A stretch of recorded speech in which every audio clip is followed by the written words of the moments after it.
देह मंदिर चित्त मंदिर एक तेथे प्रार्थना सत्य सुंदर मंगलाची नित्य हो आराधना देह मंदिर चित्त मंदिर एक तेथे प्रार्थना सत्य सुंदर मंगलाची नित्य हो आराधना दुःखितांचे दुःख जावो ही मनाची कामना वेदनाचा नावयाला जागवू संवेदना दुर्बलांच्या रक्षणाला पौरुषाची साधना सत्य सुंदर मंगलाची नित्य हो आराधना जीवनी नवतेज राहो अंतरंगी भावना सुंदराचा वेद लागो मानवाच्या जीवना शौर्य लागो धैर्य लाभो सत्यता संशोधना सत्य सुंदर मंगलाची नित्य हो आराधना देह मंदिर चित्त मंदिर एक तेथे प्रार्थना सत्य सुंदर मंगलाची नित्य हो आराधना नित्य हो आराधना नित्य हो आराधना धन्यवाद.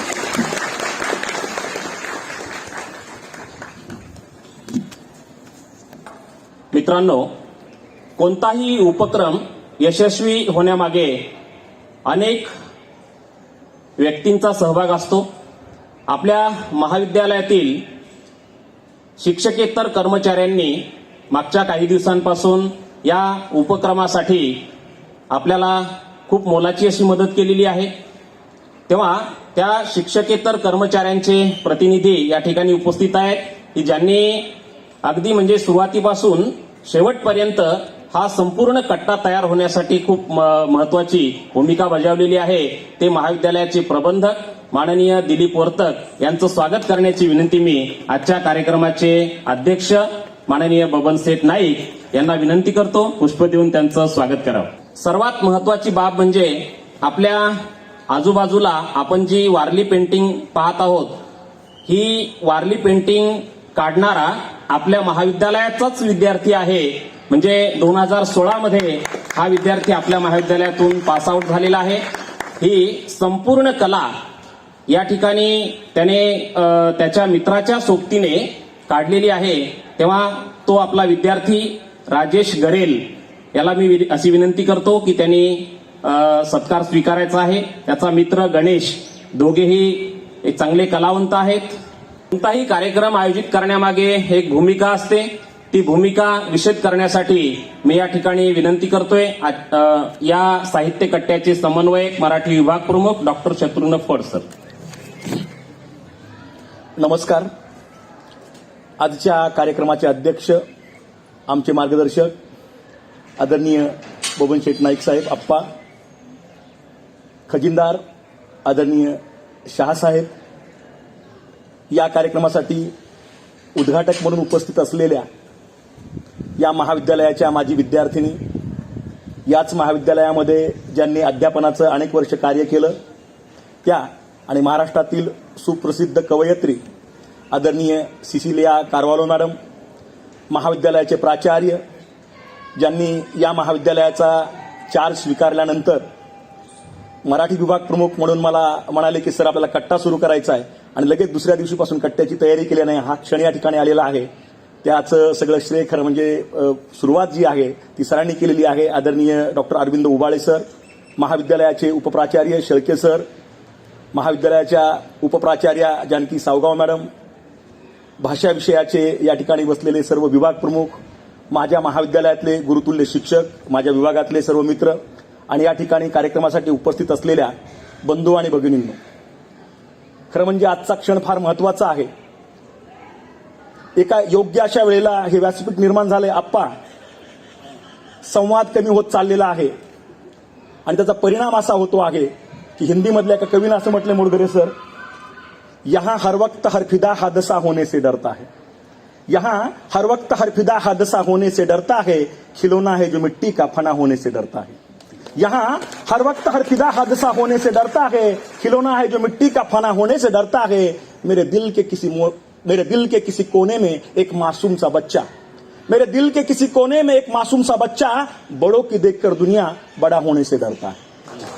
रशिया आणि युक्रेनचं जे युद्ध चालू झालेलं आहे या पार्श्वभूमीवर या 4 ओळी मला फार महत्वाच्या वाटतात. आणि आज या ठिकाणी जो कार्यक्रम होतोय मला असं वाटतं कुठेतरी मनांना जवळ आणणारा कार्यक्रम आहे, कुठेतरी संवाद साधणारा कार्यक्रम आहे.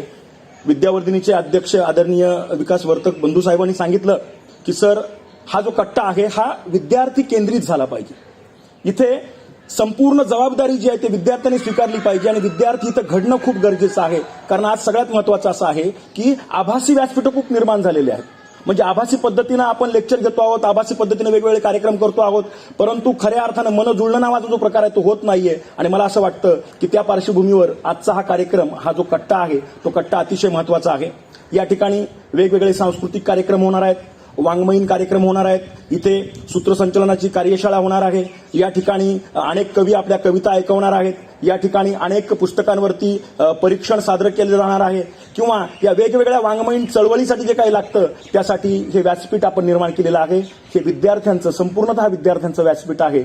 मला असं वाटतं की फमू शिंदे नावाचे कवी आहेत, ते असं म्हणतात की या जगाची त्या जगाला ओढ राहिली नाही, या जगाची त्या जगाला ओढ राहिली नाही आणि जिभेच्या द्वेषापायी साखर गोड राहिली नाही. म्हणजे प्रत्येक माणसाच्या मनामध्ये कुठेतरी किलमिष आहेत आणि त्याची कारणं अनेक असतील, परंतु मला असं वाटतं की साहित्य, संस्कृती किंवा सांस्कृतिक कार्यक्रम या सगळ्या ज्या गोष्टी असतात या किलमिष धुवून काढण्याचा प्रयत्न करतात आणि एक सुंदर वातावरण तयार करतात. ही जी माती आहे या मातीमध्ये अनेक लोकांच्या पायाचा स्पर्श झालेला आहे. म्हणजे स्वतः मॅडम विद्यार्थी असताना या ठिकाणी होत्या, आज त्या भारतीय पातळीवरच्या एक फार मोठ्या कवयित्री आहेत. आत्ताच काल त्यांनी सांगितलं की कुसुमाग्रज प्रतिष्ठानच्या त्या विश्वस्त मंडळावरती गेलेल्या आहेत.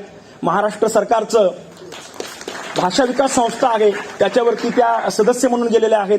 आणि सगळ्यात महत्वाचं म्हणजे मॅडमचा परिचय डोंगरे सर देणारच आहेत, पण एक गोष्ट मला असं वाटतं की ते सांगितलं पाहिजे की आत्ता नुकताच अमेरिकेतनं महाराष्ट्र फाउंडेशनचा पुरस्कार दिला जातो, तो पुरस्कार सुद्धा त्यांना नुकताच मिळालेला आहे. आणि ज्या वेळेला प्रमुख पाहुणा म्हणून कोण आणायचं असं ठरलं त्यावेळेला आदरणीय आप्पांनी सांगितलं, बंधूंनी सांगितलं की आपल्या महाविद्यालयाच्या विद्यार्थिनी आहेत सर, त्यांना एवढा मोठा पुरस्कार मिळालेला आहे.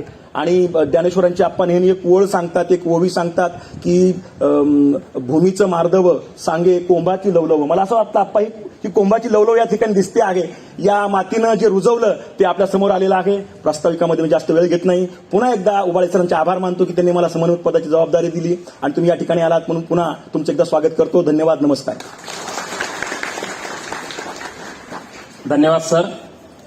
यानंतर आजच्या कार्यक्रमासाठी उपस्थित असलेले महाविद्यालयाचे प्राचार्य डॉक्टर अरविंद उबाळे सर यांना मी विनंती करतो की त्यांनी या ठिकाणी आपलं मनोगत व्यक्त करावं.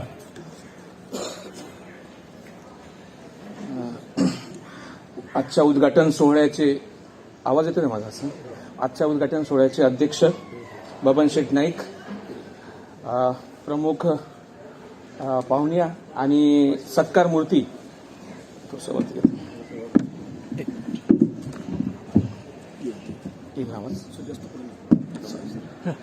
ठीक आहे ना, आणि सत्कार मूर्ती सिस्लिया कारवालो मॅडम, ज्यांचा आम्ही विद्यार्थी असल्यापासून फॅन आहोत.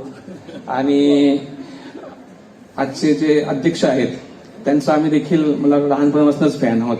आणि इतके मोठे साहित्यिक आणि अध्यक्ष कार्यक्रमाचे फरडे वक्ते, महाराष्ट्रातले जे आपण नोटेड वक्ते म्हणतो त्यातले फरडे वक्ते आहेत ते.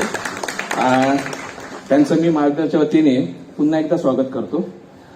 संस्थेचे खजिनदार की ज्यांना आम्ही म्हणजे मला वाटतं की त्यांचं वय बघितल्यानंतर भीती वाटते फोन करायला, परंतु फोन आम्ही कधीही केला तर ते तत्पर हजर. आणि मला वाटतं की हसमुखबाई असल्यामुळे इथे आणि स्वतः लक्ष घातल्यामुळे, म्हणजे तुम्ही सांगितलं की टीचिंग नॉन टीचिंग आम्ही आहोतच, परंतु हसमुखबाई स्वतः उन्हात फिरून मला वाटतं सगळ्या गोष्टी बघितल्या आणि त्यांनी ते करून घेतलं.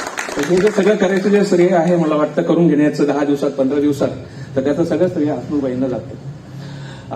आता याच्या मागची भूमिका म्हणजे की आता आपण एक अशा जगात राहतोय की ज्याच्यामध्ये वेगवेगळे माध्यम आहेत, आभासी माध्यम आहेत,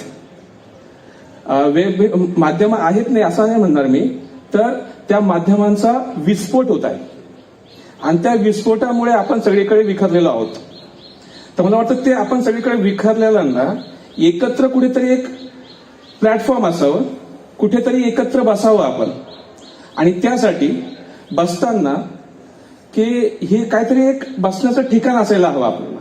कारण कसं होतं की आपली ओळख आहे ना, की जी ओळख आहे आभासी ओळख आहे विद्यार्थ्यांची, विशेषतः मी विद्यार्थ्यांच्या अँगलने बोलतो की फेसबुकवर फ्रेंडशिप तुमची आहे, व्हॉट्सअपवर तुमची चॅटिंग आहे, समोरचा चेहरा तुम्ही बघितला की नाही बघितला माहित नाही, हे सगळं आभासी. पण प्रत्यक्षात बसण्याचं ठिकाण एक असावं, विचारांची देवाणघेवाण व्हावी आणि एक सजग समाज निर्माण व्हावं. ह्या उद्देशाने हे आपण साहित्य कट्ट्याची संकल्पना मांडली. संकल्पना मांडल्यानंतर आप्पा तिथे होते, हसमुखबाई होते आणि संस्थेचे अध्यक्ष विकासजी वर्तक, त्यांनी पटकन होकार दिला आणि सांगितलं की हा साहित्य कट्टा विद्यार्थी केंद्रित असायला हवा. विद्यार्थ्यांमध्ये असलेले अंगभूत गुण हे त्या अनुषंगाने बाहेर यायला हवं. त्यासाठी काही प्लॅटफॉर्म, कारण 2 वर्ष कोरोना काळामध्ये आपण घरामध्ये तुंबलेलो होतो असं वापरेल. तुंबल्यानंतर पुन्हा वर्गात जाऊन तुंबायचं आपण, मग त्यापेक्षा कुठेतरी एक वेगळा प्लॅटफॉर्म असायला. हा प्लॅटफॉर्म जेव्हा मी बोलतो की साहित्य कट्टा म्हणजे फक्त इंग्लिश, हिंदी किंवा मराठी असं नाहीच आहे. तर मला उद्या असं वाटतं की पॉलिटिकल सायन्स, तर त्याच्यामध्ये नेतृत्व गुण विकसित व्हायचे की लिडरशिप कशी असायला हवी. तर मला वाटतं त्यांनी एखादा क्लास जर इथे घेतला कट्ट्यावरती तर मला वाटतं खूप बरं वाटतं, विद्यार्थ्यांमध्ये गुण डेव्हलप होऊ शकतो. त्याप्रमाणे इतिहासाचं डिपार्टमेंट आहे, इतिहासवाले देखील इथे येऊ शकतात, सांगू शकतात की इतिहास म्हणजे जो प्ले आहे त्यांचा, एखादा टॉपिक आहे तो शिकवताना तो इथे प्ले रोल करून ते शिकू शकतात. तर ह्या सगळ्या संकल्पना म्हणजे भूमिका अशी आहे आपली की साहित्य कट्ट्यावर ही सगळ्या गोष्टी व्हायला हव्यात. विशेषतः म्हणजे कसं, आणि प्रत्येकाने विचार करायला हवा. म्हणजे आपण जसं गाण्यात बोलतो प्रत्येकाचा एक स्वर असतो, तो स्वर त्याचा स्वतःच असायला हवा. कोणी दुसऱ्याचा स्वर त्याला माहिती की मला काय येतं काय येत नाही, तो त्याचाच असतो, पण तुमचा स्वतःचा असायला हवा. आणि तो स्वतःचा स्वर, स्वतःचा विचार डेव्हलप करण्याचं हे कट्टा मला वाटतं की एक माध्यम होईल. आणि फक्त कट्टा कसं की केला आपण, समन्वयक फळसर आहेत तर मी की कट्टा केला, उद्घाटन केलं आणि पुन्हा तो असाच पुढे साफसफाई न करता किंवा असं न करता पडलेला आहे, तर असं तुम्ही होऊन देणार नाहीत याची मला अपेक्षा आहे. आणि हा कट्टा सातत्याने सुरू राहील. या माध्यमातून मॅडम जसं आपल्या विद्यार्थिनी आहेत आणि महाराष्ट्रातल्या किंवा भारतातल्या त्या प्रसिद्ध साहित्यिका आहेत, तसेच देखील साहित्यिक आपल्या ह्या कट्ट्याच्या माध्यमातून घडतील. आणि मला वाटतं की वसईची परंपराच आहेत की मला नेहमी असं वाटतं, म्हणजे आपण ना स्तुती मी आता कार्यक्रम किंवा मी प्रिन्सिपलशिप मला दिली म्हणून करत नाही, मी स्पष्टच बोलतो की त्यांच्यासारखे जे वक्ते आहेत मला वाटतं की ते देखील आपल्या महाविद्यालयातले घडावेत. या सगळ्यांची अपेक्षा मी करतो आणि मी माझी भूमिका संपवते. धन्यवाद. धन्यवाद सर. खरं तर आपल्या या साहित्य कट्ट्याला निसर्गाने भरभरून दिलेला आहे, त्यामुळे हा नक्कीच या ठिकाणी थांबणार नाही, याचा विकास होत राहील आणि हे रोपटं एक दिवस वटवृक्षामध्ये रूपांतरित होईल अशी या ठिकाणी अपेक्षा व्यक्त करतो मी. आणि आजच्या कार्यक्रमासाठी ज्या प्रमुख पाहुण्या, प्रमुख उद्घाटक म्हणून उपस्थित आहेत त्या डॉक्टर शिशिलिया कारवालो मॅडम यांचा परिचय करून देण्याची विनंती मी इंग्रजी विभागातील प्राध्यापक डॉक्टर श्रीराम डोंगरे सरांना विनंती करतो, त्यांनी परिचय करून द्यावा.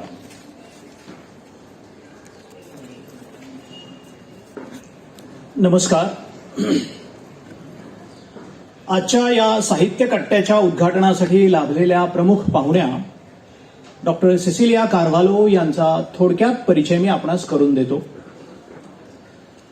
डॉक्टर सिसिलिया कारवालो या मराठीतील एक सृजनशील साहित्यिक, मराठी भाषा आणि साहित्याच्या व्यासंगी अभ्यासक, संशोधक आणि विद्यार्थीप्रिय प्राध्यापक म्हणून संपूर्ण महाराष्ट्राला परिचित आहेत.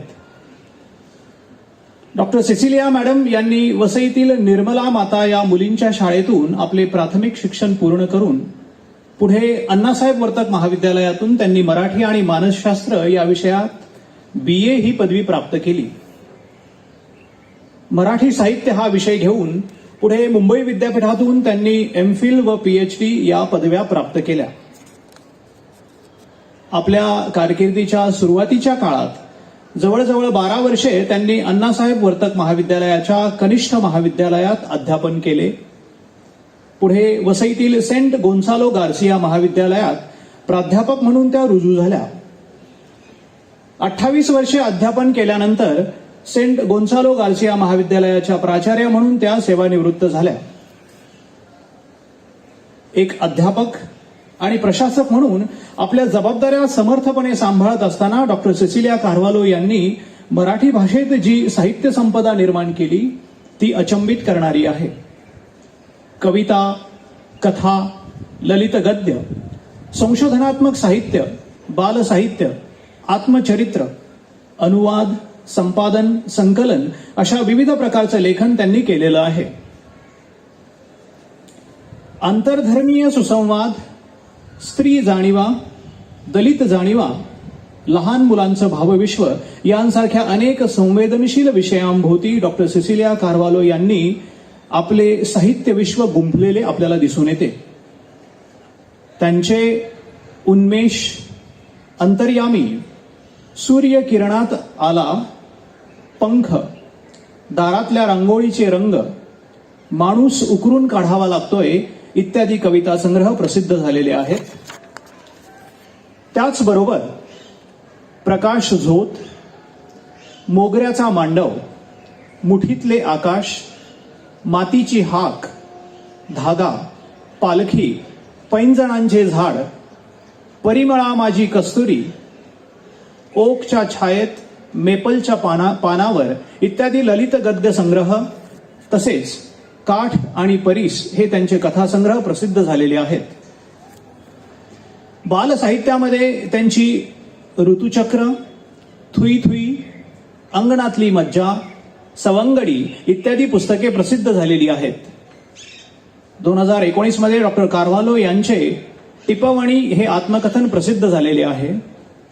याबरोबरच संशोधनात्मक, चरित्रात्मक, अनुवादात्मक आणि आस्वादनपर अनेक पुस्तके त्यांनी लिहिली आहेत. अनेक पुस्तकांचे त्यांनी संपादनही केलेले आहे. वेळेअभावी त्यांच्या सर्वच ग्रंथांचा या ठिकाणी उल्लेख आपल्याला करता येणार नाही. मराठी भाषेतील त्यांच्या साहित्यिक योगदानासाठी महाराष्ट्र सरकार तसेच महाराष्ट्रातील विविध नामांकित संस्था यांनी जवळजवळ 40 पेक्षा जास्त पुरस्कार देऊन डॉक्टर सिसिलिया कारवालो यांचा गौरव केलेला आहे. महाराष्ट्र सरकारने VD घाटे पुरस्कार, मधुकर केचे पुरस्कार, पु ल देशपांडे पुरस्कार देऊन त्यांना सन्मानित केलेले आहे. मुंबई विद्यापीठाचा प्रतिष्ठित असा श्रीमती सावित्रीबाई फुले आदर्श शिक्षिका पुरस्कार डॉक्टर सिसिलिया यांना प्राप्त झालेला आहे. त्यांच्यासाठी टाळ्या झाल्या पाहिजेत. याबरोबरच कोकण मराठी साहित्य परिषदेचा कैलासवासी VC गुर्जर पुरस्कार, यशवंतराव चव्हाण पुरस्कार, कोकण मराठी साहित्य पुरस्कार, अखिल भारतीय कवयित्री संमेलन पुरस्कार, भीमाबाई आंबेडकर पुरस्कार, शाहीर अनंत फंदी पुरस्कार, अनंत कानेकर पुरस्कार, इंदिरा संत पुरस्कार, वाङ्मय सेवा प्रकाशन पुरस्कार, डॉक्टर रमेश कुबल पुरस्कार, डॉक्टर बाबासाहेब आंबेडकर लक्षणीय गद्य साहित्य पुरस्कार यांसारखे अनेक पुरस्कार त्यांना प्राप्त झालेले आहेत. नुकतेच त्यांना अमेरिकेतील महाराष्ट्र फाउंडेशनने त्यांच्या टिपवणी या आत्मकथनासाठी पुरस्कार देऊन त्यांना सन्मानित केलेले आहे. मराठी साहित्यातील विविध अग्रेसर संस्थांच्या विश्वस्त सदस्य म्हणूनही त्या काम पाहत आहेत. नाशिक येथील कुसुमाग्रज प्रतिष्ठान च्या विश्वस्तपदी त्यांची निवड झालेली आहे. महाराष्ट्र सरकारच्या मराठी भाषा विकास संस्थेच्या सदस्य म्हणूनही त्यांची शासनाने निवड केलेली आहे. डॉक्टर सिसिलिया कारवालो यांनी मराठी ख्रिस्ती साहित्य संमेलन, राष्ट्रीय बंधुता साहित्य संमेलन, गोमंतक महिला साहित्य संमेलन, युवा कोकणी साहित्य संमेलन, मंथन साहित्य संमेलन यांसारख्या अनेक साहित्य संमेलनांची अध्यक्षपदेही भूषविलेली आहेत. आपणा सर्वांसाठी अभिमानाची गोष्ट म्हणजे कारवालो मॅडम या आपल्या महाविद्यालयाच्या माजी विद्यार्थिनी आहेत. मी या महाविद्यालयात प्राध्यापक असल्याने मॅडम थोडंसं श्रेय लाटण्याचा अपराध करून असे म्हणेन की डॉक्टर सिसिलिया कारवालो या अण्णासाहेब वर्तक महाविद्यालयाने मराठी साहित्याला दिलेली एक देण आहे. असे बहुआयामी साहित्यिक व्यक्तिमत्व आपल्या महाविद्यालयातील साहित्य कट्टा या उपक्रमाचे उद्घाटन करण्यास आपल्याला लाभले ही अत्यंत आनंदाची गोष्ट आहे. मॅडम, मी आपले स्वागत करतो. आजच्या या कार्यक्रमाचे अध्यक्ष माननीय श्री बबन शेठ नाईक यांना विनंती करतो की त्यांनी डॉक्टर सिसिलिया कारवालो यांचा शॉल, श्रीफळ आणि पुष्पगुच्छ देऊन विशेष सत्कार करावा. धन्यवाद सर. अतिशय सविस्तर असा परिचय आपण या ठिकाणी करून दिला. मित्रांनो, खरं तर सत्कार म्हणजे अलंकार असतो. सत्कार म्हणजे अलंकार असतो, गोड भावनांचा उद्गार असतो. सत्कार म्हणजे अलंकार असतो, गोड भावनांचा उद्गार असतो. जुळतात असे बंध नात्यांचे, जुळतात असे बंध नात्यांचे, जिथे माणूस मुक्त दिलदार असतो, जिथे माणूस मुक्त दिलदार असतो. तेव्हा आपल्या या कार्यक्रमासाठी उपस्थित असलेल्या आजच्या कार्यक्रमाच्या उद्घाटक, कार्यक्रमाच्या प्रमुख पाहुण्या डॉक्टर सिसिलिया कारवालो मॅडम यांना विनंती करतो की आपल्यातूनही असे जे कलावंत घडणार आहेत, अशा या घडणाऱ्या पिढीला मार्गदर्शन करावं असं मी त्यांना विनंती करतो. सन्माननीय विचारमंचावर उपस्थित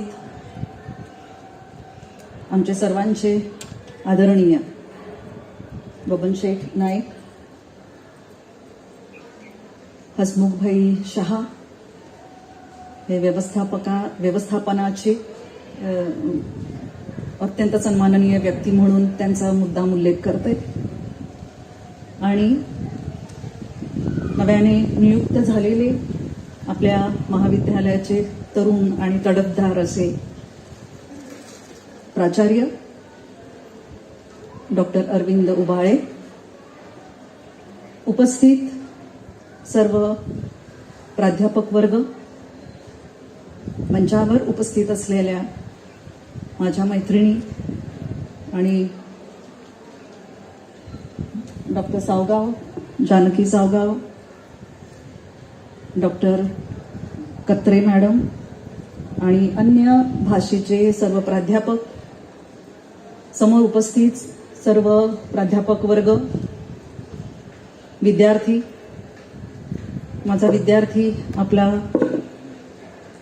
प्रबंधक महाविद्यालयाचा दिलीप वर्तक, या कार्यक्रमासाठी आणि या साहित्य कट्ट्यासाठी ज्यांनी अत्यंत मेहनत घेतलेली आहे आणि विचारपूर्वक अशा प्रकारे हा साहित्य कट्टा इथे आपल्या पुढे आणलेला आहे, प्रकाशात आणलेला आहे. आणि मराठी विभाग प्रमुख डॉक्टर शत्रुघ्न फड, मराठी विभागातील सर्व प्राध्यापक आमचे सर्व मित्र आहेत, त्यामुळे सर्वांची नावं घेतली नाही तरी सुद्धा काही हरकत नाही असं मला वाटतं. सर्वप्रथम मी या साहित्य कट्ट्याचं उद्घाटन झालं असं जाहीर करते. निसर्गाच्या सहवासातला महाविद्यालयीन पातळीवरचा किंवा विद्यापीठीय पातळीवरचा मला वाटते हा पहिलाच साहित्य कट्टा असावा आणि तो दिवसेंदिवस धट्टा कट्टा व्हावा अशी शुभेच्छा व्यक्त करते. सुगंधी कट्टा नावाचं एक नाटकच आहे मला वाटते आणि त्याप्रमाणे याचा सुगंध, साहित्याचा सुगंध आणि विद्यार्थ्यांच्या मधील कलागुणांचा सुगंध सर्वत्र पसरत राहावा याच्यासाठी आणि हा साहित्य कट्टा धट्टाकट्टा करणं हे सर्वस्वी तुमच्यावर अवलंबून आहे. प्राध्यापक आणि सर्व प्राचार्य इतर सर्व तुम्हाला प्रोत्साहन देतील, परंतु प्रयत्न तर तुम्हालाच करायचे आहेत, कारण आपल्यामध्ये सुप्त गुण आहेत किंवा काय याचा शोध आपल्याला घ्यायचा आहे. मग ते कलेच्या बाबतीतील असेल, कारण इथे चित्रकला आहे, वारली चित्रकला जगप्रसिद्ध आहे. मी त्या दोन्ही कलावंतांचं सुद्धा मी मनापासून अभिनंदन करते. आणि निसर्गाच्या सहवासामध्ये आज आपण सरांनी फार छान पार्श्वभूमी दिलेली आहे की आता आपण फक्त एकमेकांच्या संपर्कामध्ये होतो, परंतु आता आपल्यामध्ये संवाद घडत आहे आणि संवाद घडवणारा हा साहित्य कट्टा आहे, हा विचारमंच आहे, हे व्यासपीठ आहे आणि त्याचा पुरेपूर अशा प्रकारचा उपयोग आपण केला पाहिजे.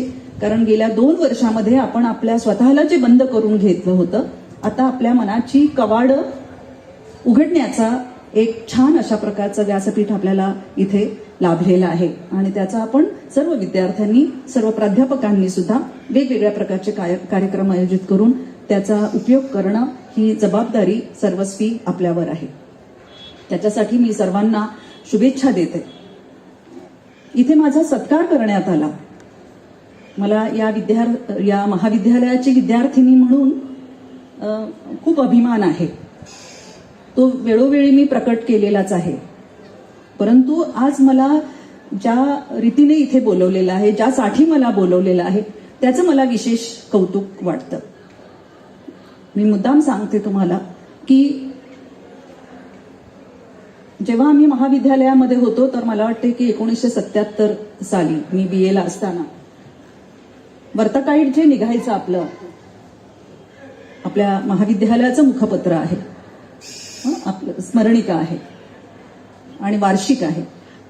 तर त्याच्यामध्ये त्यावेळेला डॉक्टर प्रभाकर पाटील सर जे होते त्यांनी मला एक लेख लिहायला सांगितला.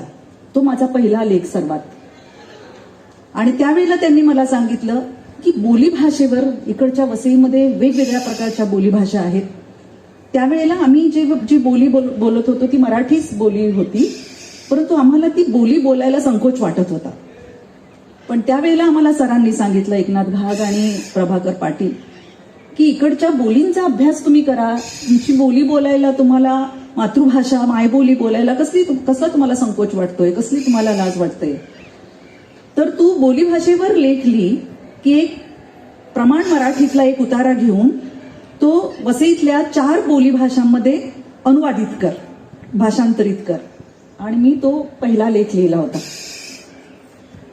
आज बघा 1977 आणि आज 2022 साल, ज्या वर्षी मला महाराष्ट्र फाउंडेशनचा अमेरिकेतल्या जो पुरस्कार देण्यात आलेला आहे, त्यांनी एक महत्वाचा मुद्दा त्याच्यामध्ये घातलेला आहे. तो म्हणजे बोलीभाषा वेगवेगळ्या पद्धतीने वाकवलेली आहे याच्यामध्ये.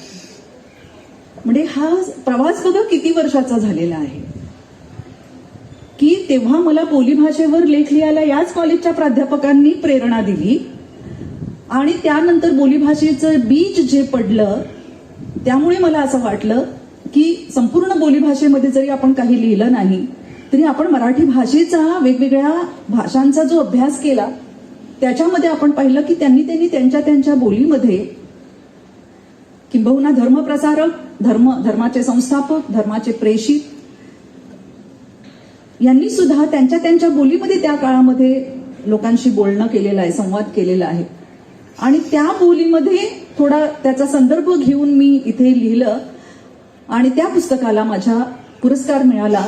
तेव्हा मला असं वाटते की हे वर्तुळ पूर्ण होण्यासाठी इतका कालावधी लागला, परंतु आपल्या भाषेविषयीचं प्रेम जे आहे की ते बीज जे पडलं होतं आणि सरांनी आता म्हटलं की जसा त्याचा वटवृक्ष झाला पाहिजे एक छोट्याशा बीजाचा, त्याचा वटवृक्ष आज आत्मकथनामध्ये माझा झाला. कॉलेजच्या विषयीची कृतज्ञताही मी त्यामध्ये व्यक्त केलेली आहे. म्हणून व्यवस्थापनाला मुद्दाम मी हे सरांना सांगितलं की तुम्ही तुमच्या व्यवस्थापकांना द्या,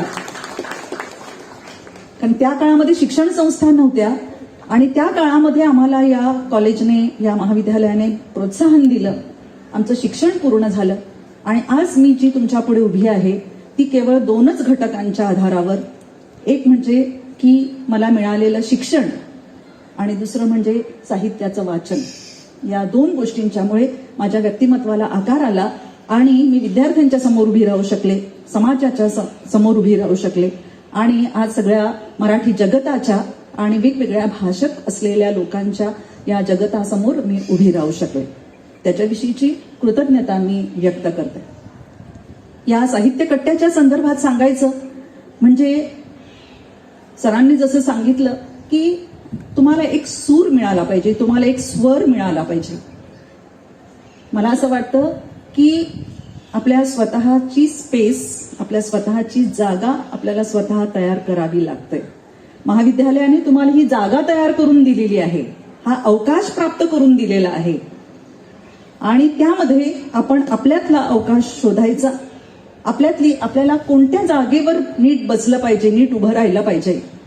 म्हणजे आपण असं म्हणतो की मला घर आहे, पण त्या घरामध्ये आपली स्वतःची जागा नसते. अनेकदा इतकं मोठं कॉलेज आहे, आपण वर्गामध्ये बसतो, परंतु आपली स्वतःची जागा निर्माण करण्यासाठी आपल्यामध्ये जे सुप्त गुण आहेत त्या सुप्त गुणांना बाहेर आणण्याची आवश्यकता असते. तरच आपली ओळख समाजाला होते, अन्यथा आपली समाजाला ओळख होणार नाही.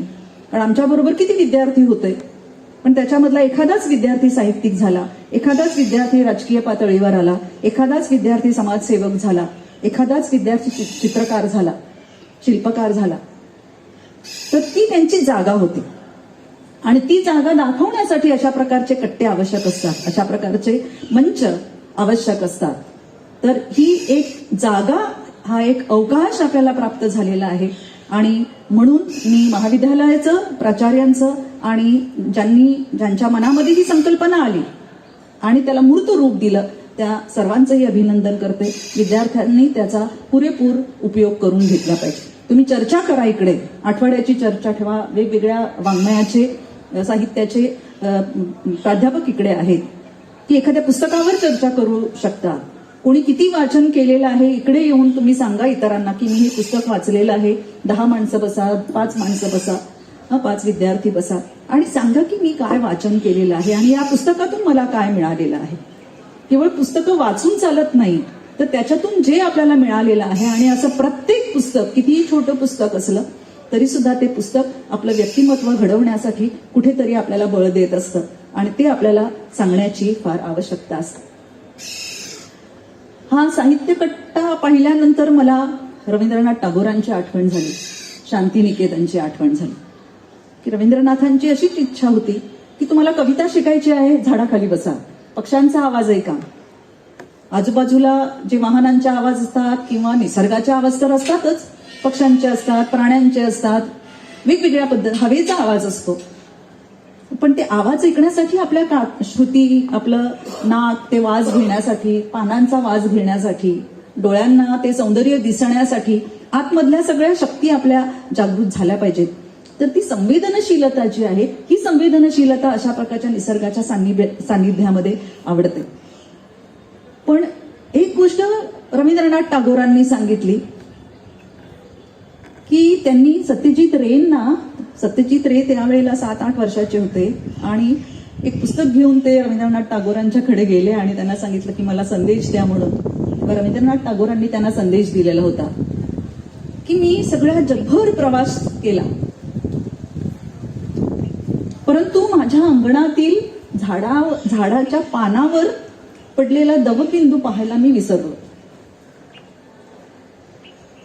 पण जेव्हा मी तो त्या पानावरचा दवबिंदू बघितला तेव्हा सगळ्या जगाचं दर्शन मला त्याच्यामध्ये झालं. याचा अर्थ काय आहे हे त्यांनी सत्यजित रेंना सांगितलं की हे तुला मोठा झाल्यावर कळेल. आणि सत्यजित रे जेव्हा मोठे झाले, जेव्हा चित्रपटाची निर्मिती करायला लागले, तुम्ही त्यांचे चित्रपट बघा की किती माणसाच्या सूक्ष्म अशा प्रकारच्या भावना पकडण्याची ताकद त्यांना आली.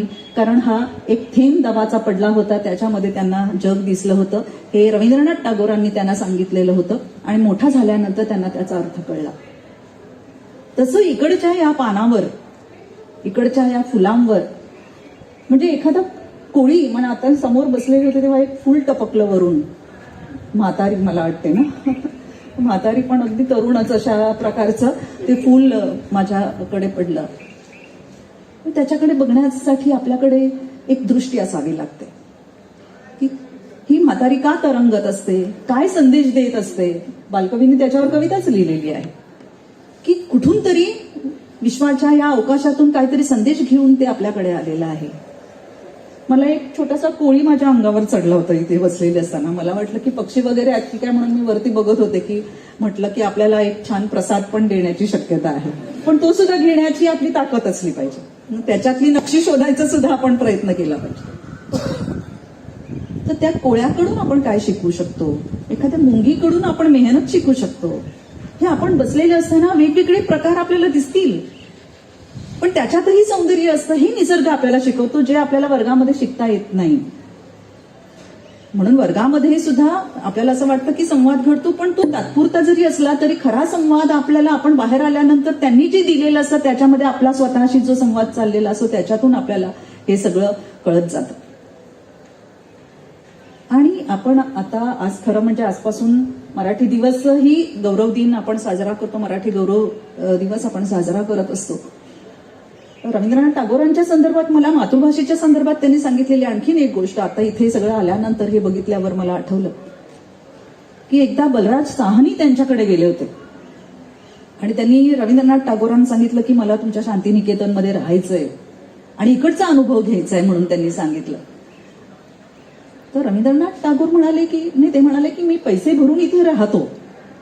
रवींद्रनाथ त्यांची पद्धती अशी होती की ते आपल्या समोर असलेल्या आलेल्या आपल्याला भेटायला आलेल्या माणसांशी अत्यंत अनौपचारिकपणे बोलायचे आणि त्यांच्याकडून सगळं सगळं सगळं सगळं सगळं काढून घ्यायचे. ही निसर्गाच्या सहवासातच घडतं. एखाद्या खोलीमध्ये बसून आपल्याला त्याच्या बोलण्याची खोली नाही समजत. तर ते बलराज साहनी असं म्हणाले की मला इकडे राहायचंय काही दिवस, मी पैसे भरायला तयार आहे. रवींद्रनाथ टागोर काही बोलले नाहीत. ते म्हणाले तू काय करतोस. त्यांनी सांगितलं की मी आता सिनेमामध्ये थोडं थोडं काम करतो आणि हिंदीमध्ये मी कथा लिहितो, थोडंफार हिंदीमध्ये लेखन करतो. म्हणजे छान, फार छान. रवींद्रनाथ टागोर असं म्हणाले की मग तू हिंदीमध्ये का लिहितोस, तू तर पंजाबी आहेस, तू पंजाबीमध्ये का नाही लिहित. तर बलराज साहनी म्हणाले की पंजाबी भाषा फक्त पंजाबमध्येच कळणार, बाहेर कळणार नाही. हिंदी भाषेत लिहिलं तर सर्व जगामध्ये कळेल, सर्वांना कळेल, भारतातल्या सगळ्या लोकांना कळेल, कोणालाही कळेल. तर रवींद्रनाथ टागोर म्हणाले की मी तर बंगालीमध्येच लिहितो आणि तरी सुद्धा सगळ्या जगातले लोक वाचतात. ज्याला वाचायचंय तो त्याचा अनुवाद करेल, कोणाला तरी विचारेल की या माणसाने हे लिहिलेलं आहे, हे काय आहे. तर एकदम बलराज साहनींना एकदम असं धक्का बसला की म्हणजे इतका मोठा माणूस असं म्हणतो आणि बोलीभाषेमध्ये लिहितो म्हणजे काय. तर त्यांनी सांगितलं की आपण जेव्हा दुसऱ्यांच्या भाषेमध्ये लिहितो त्यावेळेला आपल्या समाजातल्या लोकांनाही ते कळत नाही आणि बाहेरच्या लोकांनाही ते कळत नाही तसं पाहिलं तर. पण जेव्हा आपण आपल्या मायबोलीमध्ये लिहितो तेव्हा आपल्या समाजातल्या, आपल्या घरातल्या, आपल्या लोकांना आधी कळलं पाहिजे की आपण काय लिहितो आहोत. आपल्या समाजाचं लोकांना दर्शन घडलं पाहिजे. साहित्य ह्या वेगवेगळ्या प्रकारचं वास्तव समाजामध्ये घडणारं, आपल्या स्वतःमध्ये घडणारं आणि ज्याच्याकडे शब्दांची ताकद आहे, ज्याच्याकडे बोलण्याची ताकद आहे, त्याच्या हातामध्ये ते शब्द पडल्यानंतर तो ती लोकांसमोर आणण्याचा प्रयत्न करतो. सगळ्या जणांना ती ताकद, सगळ्या जणांच्याकडे ती शक्ती कदाचित नसते, किंबहुना सगळ्याकडे ते धैर्य देखील नसतं. परंतु असं धैर्य आपल्याकडे असायला पाहिजे की आधी मी जे काही लिहितो ते माझ्या समाजातल्या लोकांना कळलं पाहिजे आणि सर्वात महत्वाचं म्हणजे मला कळलं पाहिजे की मी काय लिहितोय ते. म्हणजे आपण जेव्हा संत ज्ञानेश्वरांचा इथे उल्लेख झालेला आहे, संत ज्ञानेश्वरांनी वेगवेगळ्या पद्धतीने लोकांशी संवाद साधलेला आहे. ज्ञानेश्वरीमध्ये त्यांनी श्रोत्यांशी संवाद साधला. चांदेव 65 मध्ये त्यांनी समूहाशी संवाद साधला आणि अमृत अनुभवामध्ये त्यांनी स्वतःशी संवाद साधला. या संवाद साधण्याच्या वेगवेगळ्या पद्धती आहेत साहित्यातून. म्हणजे सगळ्या प्रकारचं साहित्य तुम्ही बघा की आधी स्वतःशी संवाद साधल्याशिवाय मला जे व्यक्त करायचंय ते आधी मला तरी कळलं पाहिजे. दलित साहित्यातून जे वास्तव आलं ते इतकं भयानक होतं, आपण कल्पना सुद्धा केलेली नव्हती. पण ते केव्हा कळलं की त्यांनी त्यांच्या बोलीमध्ये लिहिलं, त्यांनी मराठीमध्ये प्रमाण मराठीमध्ये लिहिलं. पण आपल्यापर्यंत जेव्हा आलं, म्हणजे मला अजूनही आठवतं की लक्ष्मण गायकवाड, मला वाटतं त्यांचं उचल्या हे जे आहे त्यांच्या प्रकाशनासाठी मी गेले होते आणि त्यांनी असं म्हटलं की त्यांची भाषा अनेकांना कळत नव्हती, तर कोणीतरी विचारलं वाटतं त्यांना की तुम्ही आता काय लिहिले ते तुमच्या बोलीमध्ये लिहिले, आम्हाला काही कळत नाही. तर लक्ष्मण गायकवाड असं म्हणाले, म्हणजे हे मी स्वतः ऐकलेलं, ते मुंबई मराठी ग्रंथसंग्रहालयात त्यांचं भाषण झालं होतं त्यावेळेला ते बोलले होते की आतापर्यंत आम्ही तुमच्या भाषेमध्ये शिकलो, प्रमाण मराठीत शिकलो, आता तुम्ही आमची भाषा शिका. परवाच्या दिवशी मला वाटते मी एक फार छान लेख लोकसत्तामध्ये वाचला की कोरकू भाषेच्या संदर्भातला तो लेख होता की त्याच्यामध्ये त्यांनी इतकं सुंदर लिहिले, केदार म्हणून एक लेखक त्यांनी लिहिलेला आहे की ते म्हणाले की आम्ही विद्यार्थ्यांना शाळेमध्ये शिकवत होतो तो प्रमाण मराठीत शिकवत होतो आणि विद्यार्थ्यांना काहीच कळत नव्हतं. तर मग आपण एवढा सगळं अभ्यासक्रम आयोजित केलेला आहे आणि तो आपण शिकवतोय मुलांना, पण समोरच्या कोणाच मुलांना कळत नाही. तर त्यांना कळत नसेल तर त्यांच्या भाषेत शिकवलं पाहिजे. म्हणून मग ते कोरकू भाषा बोलायला शिकले, कोरकू भाषा लिहायला शिकले आणि त्यांनी अभ्यासक्रम तयार केला कोरकू भाषेमध्ये आणि मग ते विद्यार्थ्यांशी बोलले. हे सर्वात महत्वाचं आहे. बोलीभाषेचं हे वैशिष्ट्य आहे. आणि सामान्यातील अतिसामान्य अशा लोकांशी आपल्याला संवाद साधता आला पाहिजे. जेव्हा आपण निसर्गाच्या सहवासात असतो ना, माणूस हा निसर्गप्रिय प्राणी आहे आणि निसर्गाच्या सहवासात असतो तेव्हाचा अनौपचारिकपणा येतो की त्यांची भाषा आपल्याला शिकायला पाहिजे, त्यांच्या भाषेमध्ये आपल्याला बोलता आलं पाहिजे. तर मग एकदा बोलीभाषेच्या संदर्भात मी त्यांना सांगितलं की गौतम बुद्ध कोणत्या भाषेत बोलले असतील? प्राकृत पाली भाषेतच बोलले असतील ना त्या काळामध्ये, ज्या काळामध्ये संस्कृतचं प्रस्थ होतं त्या काळामध्ये प्राकृत भाषेमध्ये बोलले. श्रीरामाने सुद्धा त्यांच्या अवधी भाषेमध्ये लोकांशी संवाद केला असेल. श्रीकृष्णाने याज्ञसेनी भाषेमध्ये संवाद केला असेल. येशू ख्रिस्ताने अरेमिक नावाची त्याची ग्रीक किंवा हिब्रू भाषेत नाही ते बोलले, अरेमिक नावाची भाषा होती त्याच्यामध्ये बोललेले आहेत. आणि महम्मद पैगंबर हे अरेबिक मध्ये बोललेले आहेत, त्यांच्या बोलीमध्ये बोललेले आहेत. पण आता त्यांच्या बोलीत बोललेलं तत्वज्ञान आज आपल्यापर्यंत आलं की नाही? त्यांना अनुवाद करावा लागला, त्यांना भाषांतर करावं लागलं. त्यामुळे हे अतिशय महत्वाचं आहे की लोकांशी संवाद साधणं महत्वाचं आहे. आणि संवाद साधण्यासाठी त्या काळामध्ये या लोकांनी सुद्धा निसर्गाचाच आधार घेतला होता. आणि आज आपण सुद्धा निसर्गाच्या झाडाखालीच त्यांनी प्रवचनं केलेली आहेत. आणि म्हणून झाडांना किती महत्व प्राप्त झालेलं आहे. पिंपळाचं झाड असेल किंवा वडाचं झाड असेल किंवा अन्य अशा प्रकारची झाडं असतील, ती झाडं आपल्याला खूप शिकवतात की एका जागी आपण मुळं आपली रुतलेली असतील तर कसं भरारलं पाहिजे हे झाडं आपल्याला शिकवतात. आणि म्हणून मला असं वाटतं की हे संपूर्ण अशा प्रकारचा हा कट्टा इथे, म्हणजे आम्हाला असा कट्टा अनुभवायला मिळाला नाही कुठे. आम्ही असताना सुद्धा, आम्ही प्रिन्सिपल झाल्यानंतर सुद्धा एकदा वर्गामध्ये वीज गेलेली होती. त्यावेळेला मी विद्यार्थ्यांना सांगितलं की चला आपण झाडाखाली जाऊन बसूया, खूप जागा आहे तिकडे. तर 2-4 विद्यार्थीच यायला तयार झाले, बाकीचे विद्यार्थी, कारण आपल्याला आपल्या कोशामधून बाहेर पडायला फार कठीण होतं. आपल्याला आरामदायी अशा प्रकारचं कुठेतरी बसायला पाहिजे, झोपायला पाहिजे, बसल्या बसल्या डुलक्या द्यायला पाहिजेत. निसर्ग आपल्याला ते शिकवत नाही. तुम्ही निसर्गाच्या सहवासात असले ना तर मनन करू शकाल तुम्ही, परंतु किंवा ध्यानधारणा करू शकाल किंवा निसर्गाशी एकरूप होऊ शकाल, एकाग्र होऊ शकाल, पण कधीच झोपू शकणार नाही.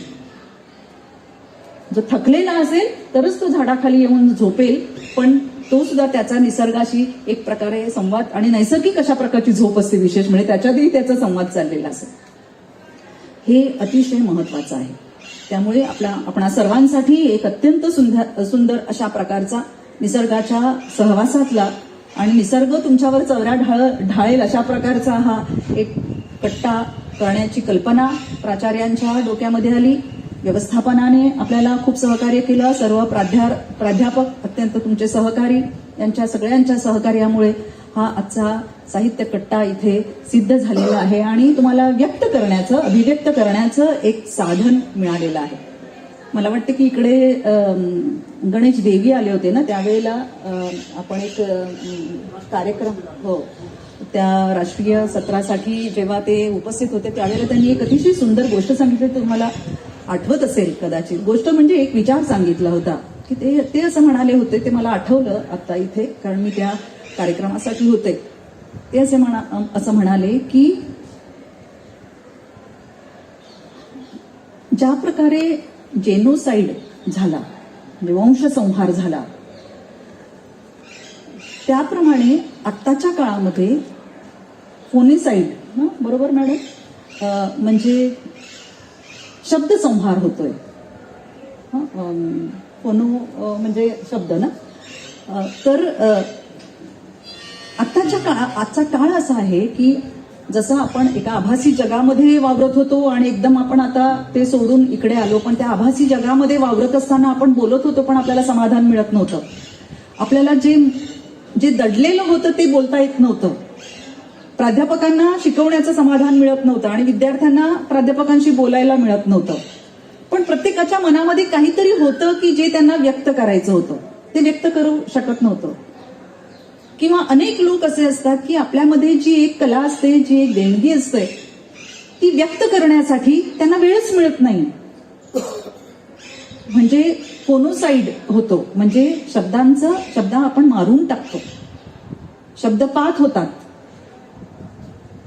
जसा हिटलरने ज्यू लोकांचा पूर्णपणे वंशसंहार जो केला, वंशाचा संहार केला, त्याप्रमाणे आपण शब्दांचा संहार करत असतो. कारण आपण व्यक्त नाही करत स्वतःला कुठच्याही कलेच्या माध्यमातून, ते भाषणाच्या स्वरूपातून, ते चर्चेच्या माध्यमातून, ते लेखनाच्या माध्यमातून, वेगवेगळ्या प्रकारचे लेखन, वेगवेगळ्या प्रकारची चित्रकला, शिल्पकला, वेगवेगळ्या अशा, संगीत आहे. फार सुंदर एका मुलीने आता, किती गोड आवाज आहे तिचा. हे सगळं आलं पाहिजे आणि ते त्याच्यासाठी एक पूर्णपणे आपल्याला व्यासपीठ, एक अशा प्रकारचा मंच तयार झालेला असला पाहिजे. असा मंच इथे मिळालेला आहे आणि त्या शब्दांना तुम्ही जन्म द्या, तुमच्या कलेला जन्म द्या आणि त्याला तिकडच्या तिकडे मनातल्या मनात मारून टाकू नका. हा संदेश जो निसर्गाने आपल्याला दिलेला आहे, तो निसर्गाने दिलेला संदेश आपण आचरणात आणावा म्हणून मी शुभेच्छा देते आणि थांबते. धन्यवाद. धन्यवाद मॅडम. अतिशय अनमोल असं मार्गदर्शन आमच्या विद्यार्थ्यांना तुम्ही केलेलं आहे, त्याबद्दल तुमचे मनपूर्वक आभार या ठिकाणी. खरं तर शब्दांचं दान तुम्ही दिलेलं आहे आणि शब्दांचे दान असे दान असते, शब्दांचे दान असे दान असते जिथे माणुसकीचे हिरवे रान असते. जो पेरितो शब्द त्या शिवारी, त्यालाच खरे समाजभान असते, त्यालाच खरे समाजभान असते. यानंतर आपल्या महाविद्यालयातील मराठी विभागातर्फे वेगवेगळ्या स्पर्धा घेण्यात आल्या होत्या. त्या स्पर्धांमध्ये ज्या विद्यार्थ्यांना क्रमांक मिळालेले आहेत त्या विद्यार्थ्यांचा प्रमाणपत्र देऊन आपण सन्मान करणार आहोत आणि त्यानंतर मग अध्यक्षीय समारोप होईल. तर मी सुरुवातीला या ठिकाणी त्या विद्यार्थ्यांना विनंती करतो ज्यांनी निबंध लेखन स्पर्धेमध्ये क्रमांक मिळवलेले आहेत. सुरुवातीला उत्तेजनार्थ पारितोषिके मिळालेले विद्यार्थ्यांनी यायचं आहे. अक्षता तानाजी भोसले, रुचिता नंदकुमार जंगम, मृणाल विजयकुमार वेशी, प्रीती प्रभाकर पाटील, मेघना नंदकुमार रामानी, ईशा संजय जायस्वाल आणि मानसी शांताराम राऊत. यानंतर तृतीय क्रमांक मिळवलेला आहे मनाली राजू निसाळ. द्वितीय क्रमांक आहे हसीना मोहम्मद हुसेन आणि प्रथम क्रमांक आहे श्रुती सुहास सावंत. सर्व विद्यार्थ्यांचं टाळ्यांच्या गजरामध्ये आपण स्वागत करूया, अभिनंदन करूया. यानंतर विद्यार्थ्यांनी स्वतः कविता लेखन केलं होतं, स्वकविता लेखन स्पर्धा. त्यामध्ये उत्तेजनार्थ क्रमांक मिळालेले आहेत प्रीती प्रभाकर पाटील, भाविका राऊत, साक्षी प्रफुल्ल राऊत. उत्तेजनार्थ मिळालेला आहे मनाली राजू निसाळ. तृतीय क्रमांक मिळालेली विद्यार्थिनी आहे नेहा भगवान दळवी, कृपया लवकर यावं. दुसरा क्रमांक आहे ईशा संजय जायस्वाल आणि पहिला क्रमांक मिळालेला आहे हर्षिता गणेश खोचाडे. सर्वांचं टाळ्यांच्या गजरात स्वागत करूया. मित्रांनो, ह्या स्पर्धा मराठी भाषा पंधरवडा सप्ताह निमित्तानं आपण या ठिकाणी आयोजित केल्या होत्या. 4 स्पर्धांचं आयोजन केलं होतं, त्यापैकी ह्या 2 स्पर्धा झाल्या. यानंतर पुढील स्पर्धांची प्रमाणपत्र वितरण करण्याची विनंती मी कार्यक्रमाचे अध्यक्ष माननीय बबनशेठ नाईक यांना करतो. कथालेखन स्पर्धा उत्तेजनार्थ पारितोषिक आहेत स्वाती पोखरकर, रुचिता नंदकुमार जंगम या विद्यार्थिनींनी स्वतः कथा लेखन केलेलं आहे, एक प्रयत्न केलेला आहे, कविता लेखन, कथालेखन. तिसरा क्रमांक आहे हर्षदा सुरेश हातकर. दुसरा क्रमांक आहे सायली अनिल पाटील आणि पहिला क्रमांक आहे ओमकार वासुदेव दाखिनकर. ओमकार वासुदेव दाखिनकर, सर्वांचं आपण पुनश्च एकदा टाळ्यांच्या गजरामध्ये अभिनंदन करूया. सुंदर अशा कथा या विद्यार्थ्यांनी लिहिल्या होत्या. आणि शेवटची स्पर्धा सुंदर हस्ताक्षर स्पर्धा. या स्पर्धेमध्ये ज्यांना क्रमांक मिळालेले आहेत त्यांना प्रमाणपत्र देण्याची विनंती मी आजच्या कार्यक्रमासाठी उपस्थित असलेले माननीय हसमुखभाई शहा यांना विनंती करतो, त्यांनी प्रमाणपत्र द्यावीत. उत्तेजनार्थ क्रमांक आहेत साक्षी धवडेकर, सलोनी कृष्णा लाड, शृणाली शैलेश देसाई आणि वैभवी श्रीकांत करवळ. तिसरा क्रमांक आहे विश्वकर्मा स्वाती सियाराम. दुसरा क्रमांक आहे रागिनी शिवप्रकाश सिंह आणि पहिला क्रमांक आहे दीप्ती संतोष कुडू. सुंदर हस्ताक्षर स्पर्धा. मित्रांनो, प्रचंड प्रतिसाद मिळाला होता, त्याच्यामधून ही क्रमांक काढणं खरंच खूप अवघड गेलं आम्हाला. आवटी सर आणि एकूणच मराठी विभागामध्ये जरा मी आयोजकांची अध्यक्षांची परवानगी घेऊन 2 मिनिटं बोलायचं.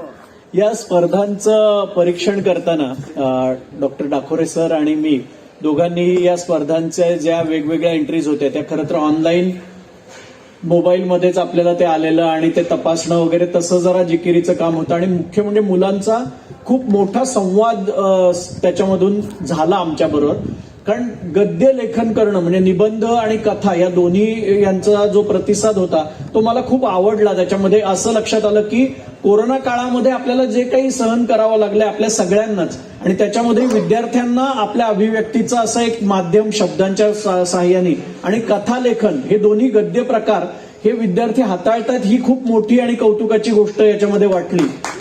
की कोरोना हा म्हणजे त्याच्यावरती तर निबंधाचे विषय होतेच की ऑनलाईन शिक्षण असावं की नसावं, किंवा कोरोना काळाने मला काय दिलं, आणि त्याच्याशिवाय कोरोनावरती काही कथा सुद्धा विद्यार्थ्यांनी लिहिल्या आणि त्याच्यामध्ये नाविन्य होतं बरंचसं.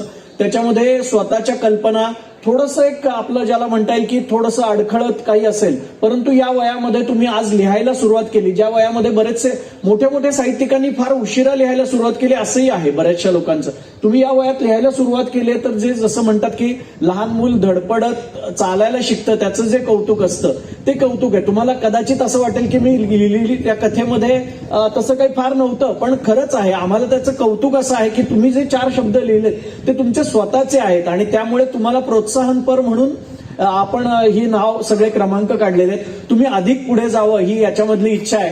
तर मी थोडंसं जरा हा संकेत मोडून माझ्यासाठी स्पेस नसतानाही 1-2 शब्द बोलायची संधी घेतली. तर सगळ्यांचे आभार आणि विद्यार्थ्यांना पुन्हा एकदा अभिनंदन. धन्यवाद. आपणा सर्वांना व्यक्त होण्यासाठीच या ठिकाणी साहित्य कट्टा हा उपक्रम आहे, त्यामुळे उलट चांगला संदेश तुम्ही या ठिकाणी दिलेला आहे की या बंदिस्त काळातून आपण थोडं बाहेर येऊन निसर्गाच्या सानिध्यामध्ये यावं, हा एक महत्वाचा उद्देश. यानंतर मित्रांनो, या कार्यक्रमाच्या अध्यक्षीय समारोपाकडे आपण जात आहोत. आजच्या कार्यक्रमाचे अध्यक्ष माननीय बबनशेठ नाईक यांनी या ठिकाणी अध्यक्षीय समारोप करावा.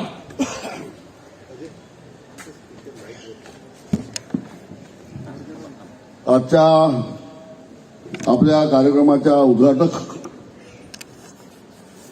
प्रमुख पाहुण्या म्हणणार नाही मी त्याला, डॉक्टर शिशिल्या कारवालो, आमचे सहकारी मित्र, आखा वसई तालुका ज्याला ओळखतो ते आमचे हसमुखभाई शहा, आपल्या संस्थेचे प्राचार्य, सगळ्याची नावं घेत बसलो तर मागावून बक्षीस मिळालेली मुलं घरी जाण्याच्या तयारीत आहेत. त्याची मी प्राध्यापक नसतो तरी ही मला कल्पना आहे, समाज सभेमध्ये अनेक ठिकाणी जातो म्हणून. ज्यांच्या कल्पनेने प्राचार्य झाल्यानंतर प्रथमच एखाद्या चांगल्या गोष्टीचं उदाहरण करायला मिळावं, याला भाग्य असावं लागतं. आणि ते भाग्य मराठी भाषा दिनाच्या आदल्या दिवशी मिळावं असे आपले उबाळे सर. खरं म्हणजे शिशिरा कारवालो यांनी अतिशय सहज संवाद साधलाय तुमच्याबरोबर, चांगलं भाषण केलंय. त्यांना आज काय वाटत असेल, बाईला घर आणि घरापेक्षा माहेर जास्त जवळचं असतं. तेव्हा या कॉलेजमध्ये शिकत होत्या, विद्यार्थी होत्या, त्यामुळे मॅडम तुम्हाला पुरस्कार किती जरी मिळाले तरी हा माहेरचा पुरस्कार हा सगळ्यात मोठा पुरस्कार आहे. आणि आता त्यांना पण बरं वाटतंय, तुम्हाला पण मुली असतील त्यांना नक्कीच बरं वाटेल. त्यांना हा माहेरचा पुरस्कार मिळाला असं मी तरी मानतो. कारण आनंदाचे क्षण कुठे जपायचे, कुठे सांभाळायचे, त्याच्याकरता हा कट्टा आहे. खरं म्हणजे कट्टा ही कल्पना फडसर पहिली आहे का? नाही. पूर्वीच्या काळामध्ये अशिक्षित माणसं, मराठी साधं कळत नव्हतं तेव्हा रामायण महाभारताच्या पोथ्या वाचायचे आणि गावातले लोक त्याच्या भोवती ऐकायला जमायचे भक्तिभावाने. त्याच्यात भक्तिभाव असेल, पण ती शहाणी माणसं होती, आपण सुशिक्षित माणसं आहोत. अशा शहाण्या माणसांनी हे कट्टे पहिल्यापासून चालू आहेत. ह्याचं स्वरूप बदललं, सगळ्याच गोष्टीचं बदललं. जसं भाकरी जाऊन पिझ्झा आला तसं ते जाऊन आता कट्टे आले. कट्टा याचा अर्थ मला तरी एवढाच कळतो, काही काही ठिकाणी कट्टे असतात ते चहापानाचे असतात. तिकडे आपण एकत्र जमतो, आज संध्याकाळी अमुक नाक्यावरती अमुक ठिकाणी आपल्याला जमायचं आहे, तोही कट्टाच असतो. पण कट्टा आहे आणि तो पिंपळाच्या झाडाखाली आहे. अश्वस्थ वृक्षाच्या खाली ज्ञानेश्वरी जन्माला आली. त्या अश्वस्थ वृक्षाच्या खाली कट्टाच होतो स्थापन. हे पण एक योगायोग आहे. हा वृक्षवल्ली वगैरे फार आहेत असं मला वाटत नाही, याच्यापेक्षा जास्त असायला पाहिजेत. पण एक चांगला उपक्रम चालू होतोय. सगळ्यांनी सांगितलं विद्यार्थ्यांनी हा चालवायला पाहिजे. हे मात्र खोटं आहे. तुम्ही सगळं चालवणार नसाल, तुम्हाला जर याच्यामध्ये मनापासून भाग घ्यायचा नसेल, सहभाग घ्यायचा नसेल, तर ते काय खरं नाही. विद्यार्थ्याला प्रवृत्त केलं पाहिजे, त्याला समोर बसवलं पाहिजे. आजकालच्या जमान्यामध्ये जमलं ना तर तो पुष्पा म्हणून चित्रपट आहे त्याच्यावरही चर्चा करा, बाहुबलीवरही चर्चा करा, ते माध्यम आहे. पण जमा एकत्र. झालंय काय, सगळे लोक एक पैताण वाक्य वापरतात. सगळे शिक्षण व्यवसायीकरण झालंय, शिक्षणाचं असं झालंय, शिक्षणाचं बदल करायला पाहिजे. आणि बदल काय करायला पाहिजे तो कोणच सांगत नाही. तो बदल करायची सुरुवात अशा कट्ट्यांतून होते. आणि म्हणून आणि त्या ठिकाणी अशा कार्यक्रमात सहभागी व्हायला मिळते, हे आमचं पण भाग्य आहे. कार्यक्रम अनेक होतात, लहान असतात, मोठे असतात, मोठे मोठे पाहुणे येतात आणि मग आपण त्याच्यात रंगून जातो. पण तो इव्हेंट असतो, तो समारंभ असतो, भावनेचा स्पर्श जिकडे असतो त्याला साहित्यिक कट्टा म्हणतात. जिकडे भावना अंतःकरण एकत्र येत नाही त्याला, त्या जमण्याला गर्दी म्हणतात. गर्दी रेल्वेच्या डब्यात पण असते, खूपच असते, पण ती गर्दी असते. दर्दी लोक जिकडे एकत्र बसतात त्याला साहित्य कट्टा म्हणतात. आणि माझ्या माहितीप्रमाणे ब्रह्मांड कट्टा आहे ठाण्याला. त्याची मी पेपरला वृत्तपत्रामध्ये येणारी माहिती वाचतो आणि मग तिकडे कळते की तिकडे महाभारतावर चर्चा होते, रामायणावर चर्चा होते. मॅडमचं पुस्तक आता चाळत होतो मी. टिपावणी नाव दिलं आहे, बोलीभाषेत दिलं आहे. त्याच्यामध्ये कुडाळघर, म्हणजे मला पण ती भाषा बोलता येते, आमची पण जवळपास तीच आहे. मॅडम कुडाळघर, शिरोडी, पाण्याकरता, बाईवरती ही वाशिवरती मला वाटलं अधिक जवळ गेलो आपण. बोलीभाषा ही माणसाच्या अधिक जवळ जाणारी भाषा, अंतःकरणाला भेटणारी भाषा, अर्थपूर्ण भाषा अशी असेल तर ती बोलीभाषा आहे. खूप चांगले शब्द आहेत. जमाना असा आलाय, आपण जरा काय झालं, अगदी प्रिन्सिपलच्या रूममध्ये दरवाजा लोटताना जरा आवाज आला, सर सॉरी, पेपर हातातला पडला, उचलून दिला, थँक्यू. आणि मनाला आभार मानतो, मनाला क्षमा करा म्हणून. हे काय कठीण नाही आहे. मराठी भाषा जगवायची म्हणजे नुसती चर्चा करून चालणार नाही. चर्चा करणं आणि उत्सव करणं याच्या पलीकडे प्रत्यक्ष कृतीत आपल्याला काय आणता येईल का, ते आणलं पाहिजे. आणि त्या आणण्याकरता असे कार्यक्रम, अशी योजना, मुळात आपल्या अध्यक्षांनी काल सांगितलं, अगदी ठासून सांगितलं की मला विद्यार्थी तिकडे सामील झालेले दिसले पाहिजे. आपल्या कॉलेजचं भाग्य आहे की इकडे वीणा गव्हाणकर आपल्या कमिटी मेंबर आहेत, कडोलीकर सर आपले कमिटी मेंबर आहेत. त्याने खूप पुस्तकं लिहिली आहेत, अनेक उल्लेख करता येते त्या पुस्तकातले. त्या सर्वांचा विचार करता आपण काही घेणार आहोत की नाही. हे सगळे नामवंत मंडळी या कॉलेजमध्ये शिकली, मोठी झाली. मी यांना पहिली कल्पना दिली होती की आजच्या कार्यक्रमाला आपले मराठी विषयाचे जेवढे जेवढे मागचे शिक्षक निवृत्त झाले आहेत ते जर इकडे असले तर त्यांना इकडे बोलवा. झालंय काय, टीचर रूममध्ये चर्चा करणं निघालं आणि इकडे येऊन चर्चा करणं निघालं. आपण सगळी मंडळी, माझ्यापासून सगळे प्रतिक्रियावादी आहोत. काय घडलं बस मला माहित आहे. पहिलं गंभीरपणे दखलच घ्यायची नाही, नाही तर प्रतिक्रिया द्यायची. फडसर आणि ठाकरे सर पाहून येतील, आपल्याला काय करायचं. असं नाही, आपल्या सगळ्यांचं आहे असं जेव्हा भावना होते तेव्हा काहीतरी निर्माण होते. मला माहिती आहे, एक मुलगी कथा लिहिते, एक मुलगा आपल्याकडनं नाळासोपाचा इंग्रजीमध्ये एक पुस्तक लिहिलंय. आहेत ना आपल्याकडे मुलं आहेत, आणि जी मुलं आहेत ना त्याच्यातच उद्याची शिशिल्या करवाला दडली आहे. उद्याची वीणा गव्हाणकर त्याच्यामध्येच आहे. हे जे आहे, आणि केवळ पुस्तकापुरतं मर्यादित नाही, गाणं आहे. खरं म्हणजे भारतीय संस्कृतीने जगाला काय दिलं असेल तर भारतीय शास्त्रीय संगीत, भारतीय शास्त्रीय नृत्य आणि भारतीय साहित्य. कोणी कितीही म्हटलं तरी रामायण, महाभारत, मला आनंद वाटतो की bishop doctor Machado, bishop Thomas Dabre यांनी ज्ञानेश्वरीवर लिहिलं आहे. ज्ञानेश्वरी कशी जगाला जवळ आणते, बायबल आणि ज्ञानेश्वरीची तुलना केली आहे आणि साम्य स्थळं दाखवली आहेत. हे सगळं बघितल्यावर असं वाटते की आपण किती एक आहोत. आंतरधर्मीय संवाद वगैरे भाषण करण्यापेक्षा प्रत्यक्ष कृती जाणारे जे वसईत लोक आहेत त्याचं या निमित्ताने मला कौतुक वाटते, अभिनंदन वाटते. तो माझा अधिकार नसला तरी ह्या सगळ्या मंडळी एकत्र येऊन जी झाडं जे लावलं आहे ते आपण कसं वाढवणार हे आपण ठरवलं पाहिजे. खरं म्हणजे विद्यार्थी सर बोलले मला की तुम्ही काहीतरी संस्कृत श्लोक वगैरे बोला.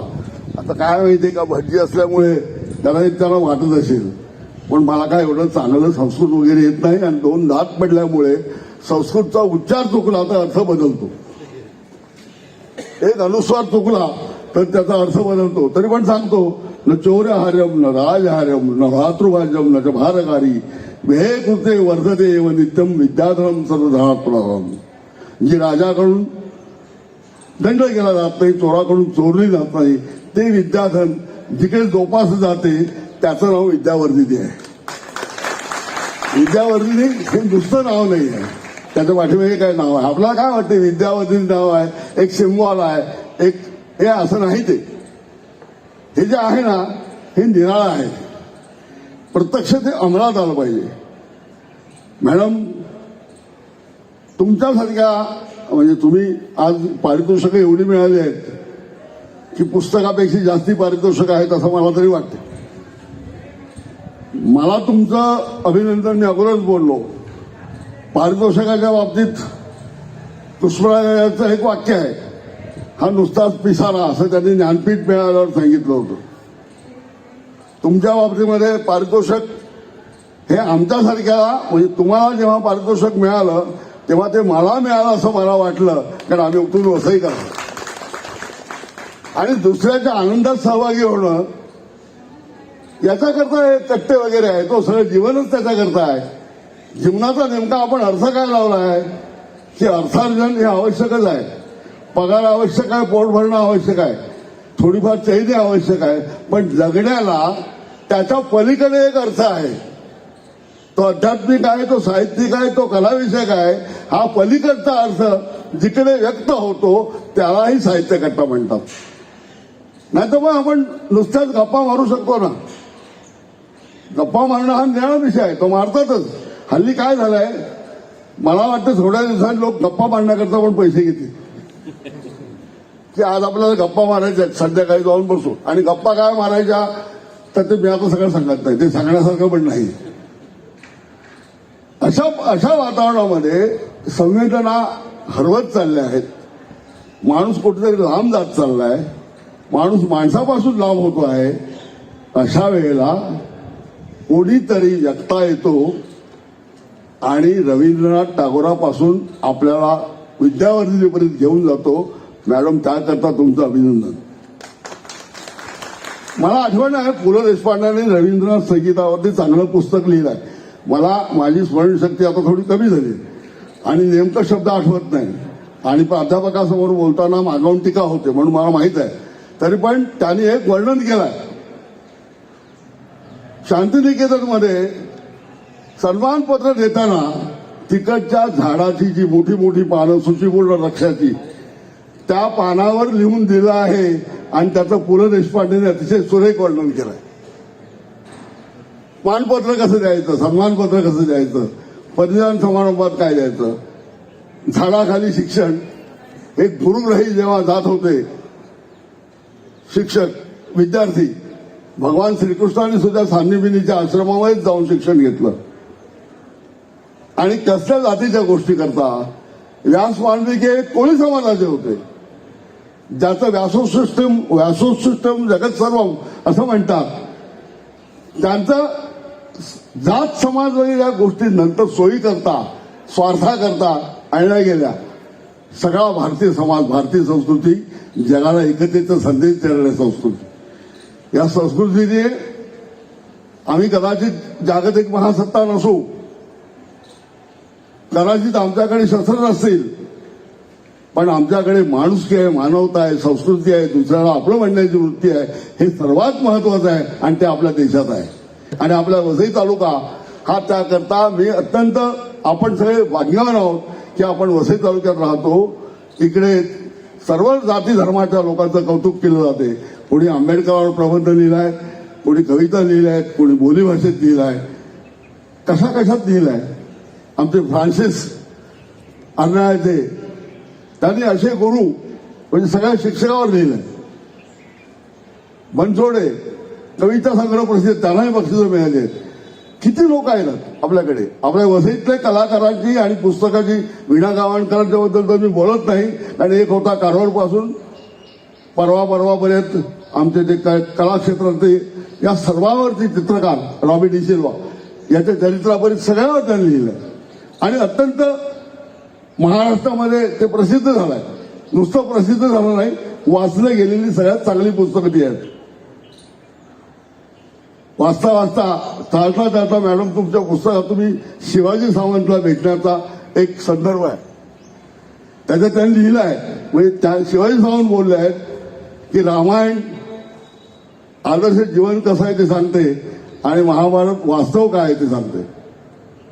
इतक्या छोट्या छोट्या गोष्टी जिकडे टिपल्या जातात तेव्हा त्याचं नाव टिपवणी असतं. टिपवणी नाव नुसतं नसतं, टिपकाराप्रमाणे टिपवायला लागते आणि ते तुम्ही बरोबर टिपलं आहे. म्हणून मला तुमचं मनापासून एक कौतुक वगैरे हा शब्द मी वापरत नाही.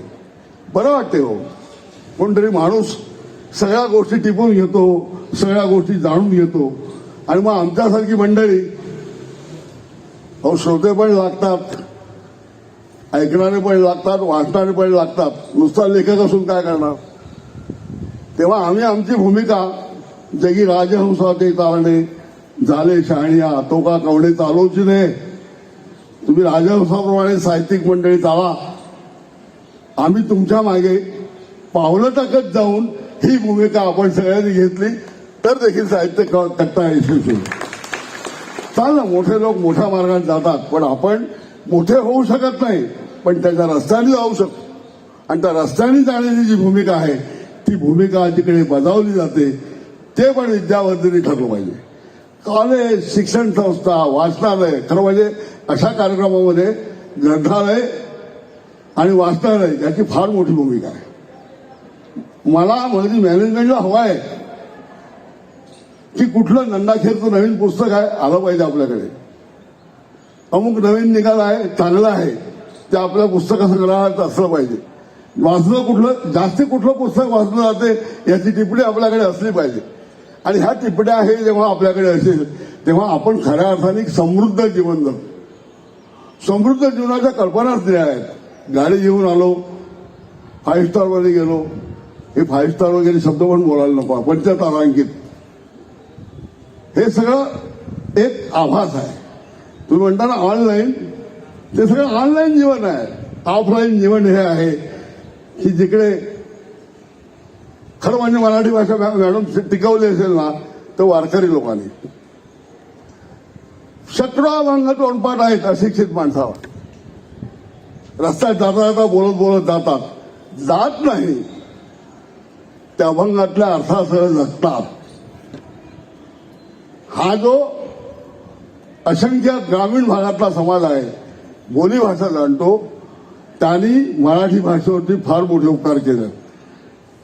अरे अतिसामान्य परवा मी कौशलवाला गेलो, 125 वर्षाचं भजनी मंडळ आहे. अभंगाचं वर्णन पुन्हा उल्लेख आला, उद्या कुसुमाग्रहाची नावाने मराठी भाषा दिली आहे म्हणून त्याने अभंगाचं वर्णन केलं आहे.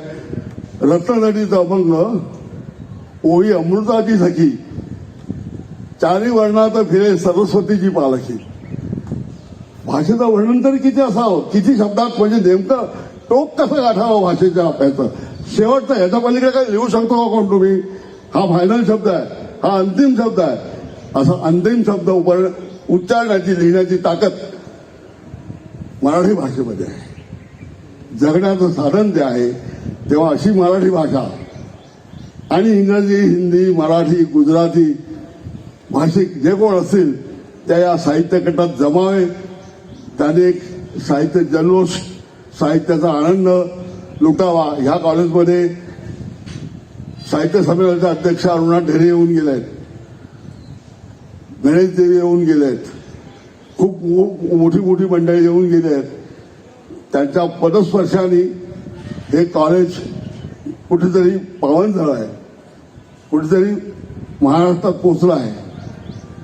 कट्टा हा सजीव हवा, त्याला निर्जीवतेचा जराही बाधा होऊ नये. आतल्प कुळाचे व्हाव्या असं ज्ञानेश्वराचं शेवटचं वाक्य आहे. ज्ञानेश्वरांनी काय मागितलं? सर्वात शेवटी मोठं मागितलं पसायला. आणि आज लोक असं म्हणतात किंवा अधिकार आहे त्याचा की जागतिक प्रार्थना होऊ शकेल जगाच्या व्यासपीठावर. अरे आपल्याकरता मागणारे आपण सगळे आहोत, आपल्या नातेवाईकाकरता मागणारे सगळे आहोत. पण समाजाने एकेकाळी झिडकारलेला माणूस 800,000 वर्षानंतर देखील लोकांच्या तोंडात रुळतो. आणि त्या माणसाने ज्ञानेश्वरी संपल्यानंतर लिहून झाल्यावर निवृत्ती नसाला विचारलं आणि शेवटी पसायदान लिहिलं. त्याचे मोठे भाऊ त्याच्यावर जबरनिष्ठा लिहिलं पसायदान. आणि त्याच्याकरता काय मागितलं तर जगाकरता मागितलं, प्रसाद मागितला. पसायदान म्हणजे प्रसाद. तो जगाकरता ज्यांनी मागितला अशा ज्ञानेश्वर माऊलीपासून कवी मुकुंदराजपर्यंत अनेक लोकांची नावं घेता येतील. माझं काय 45 मिनिटाचं भाषण नाही, मी काय प्राध्यापक नाही, तरी पण सांगतो की ज्यांनी असं मागितलं अशा सगळ्याच्या स्मृती लक्षात ठेवून, हे सगळं आपण लक्षात ठेवून, ही आपली पार्श्वभूमी लक्षात ठेवून जर आपण पुढे गेलो तर आपल्याला अडवणारं कोणीच नाही, आपला रस्ता बंद करणारा कोणीच नाही.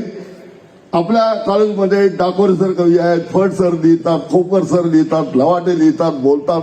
सगळेच तुम्ही आहात. सगळे तुमच्याकडे सगळं काय आहे, जे काय आहे ते या ठिकाणी व्यक्त होऊ द्या. उबाळे सर, तुमच्या कारकिर्दीतला हा पहिला मी बोललो अगोदर महत्वाचा कार्यक्रम माना.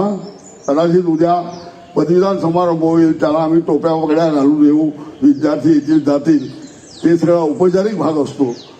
हा औपचारिक भाग नाही, हा एक अंतःकरणातून स्फुरलेला भाव आहे. तो असाच कायम राहू दे, असाच दिव्याने दिव्याची ज्योत लागते तशी लागत राहू दे, अशी ईश्वरचरणी प्रार्थना करतो. या ठिकाणी तुम्ही सर्वजण उपस्थित राहिलात आणि मला बरं वाटतंय की बऱ्याच दिवसांनी मैदानामध्ये आपला सभागृह फार चांगला आहे. एका छोट्या मैदानामध्ये, छोट्या वातावरणामध्ये, नाही तर काय होते, तुम्हीच दिलं मॅनेजमेंट तुमच्या पुस्तकामध्ये की प्राचार्य असणं म्हणजे काय असते, विद्यार्थी सांभाळायचे, प्राध्यापक सांभाळायचे आणि सर्वात शेवटी लिहिलं आहे मॅनेजमेंट सांभाळायची.